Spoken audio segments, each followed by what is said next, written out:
కొమరంభీం జిల్లా కాగజ్ నగర్ మండలం కోసివి గ్రామంలో సావిత్రిబాయి పూలే 195వ జయంతి వేడుకలు ఘనంగా జరిగాయి. ఈ సందర్భంగా ప్రాథమిక పాఠశాలలో బీఆర్ఎస్ కార్యదర్శి ఆర్ఎస్ ప్రవీణ్ కుమార్ శ్రమదానం చేసి చెత్తాచెదారాలను తొలగించారు. సావిత్రిబాయిని ఆదర్శంగా తీసుకుని ప్రతి బాలిక ఉన్నత చదువులను చదవాలని ఆర్ఎస్ ప్రవీణ్ అన్నారు.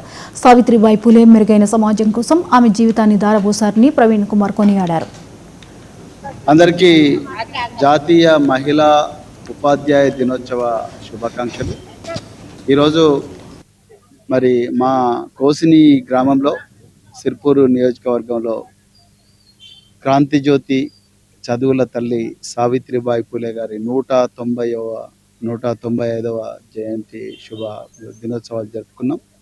ఈ సందర్భంగా ఆ మహాతల్లి విగ్రహానికి పూలమాలలు అలంకరించడమే కాకుండా ఈ గ్రామ మహిళలం తర్వాత ఈ గ్రామ యువకులం అందరం కలిసి మాకు ఏ స్కూల్లో అయితే మా పిల్లలకు చదువు చెప్తున్నారో ఆ స్కూల్లో ఉండే ఉపాధ్యాయులందరికీ కూడా సన్మానం చేసినాం.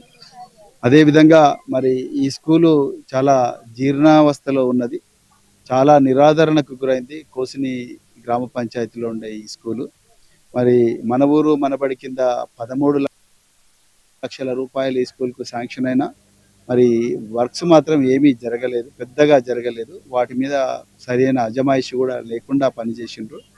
దానివల్ల పిల్లలకు చాలా ఇబ్బంది అవుతుందని మేమందరం కూడా గ్రామస్తులం, మా అక్కలు, మా చెల్లెళ్ళు, మా అన్నలు అందరం కలిసి మేము ఈరోజు శ్రమదాన కార్యక్రమం సావిత్రిబాయి పూలే గారి జన్మదిన సందర్భంగా మరి చేసుకున్నాం.